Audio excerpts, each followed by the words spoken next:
ভারতীয় পণ্যের ওপর শুল্ক দ্বিগুণ করলেন মার্কিন প্রেসিডেন্ট ডোনাল্ড ট্রাম্প। হঠাৎ এই সিদ্ধান্তে নতুন করে টানাপোড়েন তৈরি হলো দুই দেশের বাণিজ্য সম্পর্কে।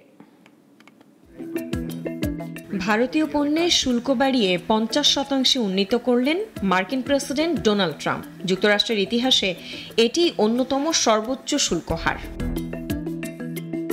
কয়েক সপ্তাহ আগেই ভারতীয় পণ্যে 25% শুল্ক বসিয়েছিলেন তিনি। এবার তা দ্বিগুণ করে দিলেন। ট্রাম্প দাবি করেছেন, রাশিয়া থেকে তেল আমদানি করে মস্কোতে সহায়তা করছে ভারত, তাই এই সিদ্ধান্ত নেওয়া হয়েছে।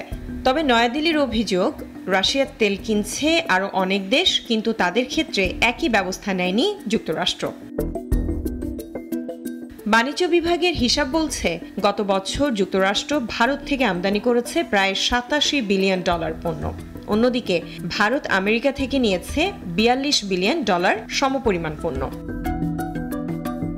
ওষুধ, যোগাযোগ সরঞ্জাম আর পোশাক যুক্তরাষ্ট্রে রপ্তানি করা প্রধান ভারতীয় পণ্য। তবে আপাতত স্মার্টফোনকে শুল্ক তালিকার বাইরে রাখা হয়েছে।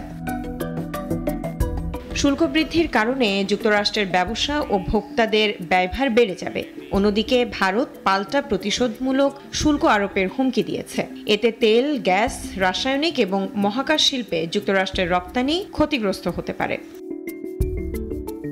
বিশ্লেষকদের মতে, ট্রাম্পের এই নীতি শুধু ভারত আমেরিকা সম্পর্ককেই কঠিন করে তুলবে না, বৈশ্বিক বাণিজ্যেও সৃষ্টি করবে নতুন অস্থিরতা। নিউজ ডেস্ক, নাগরিক।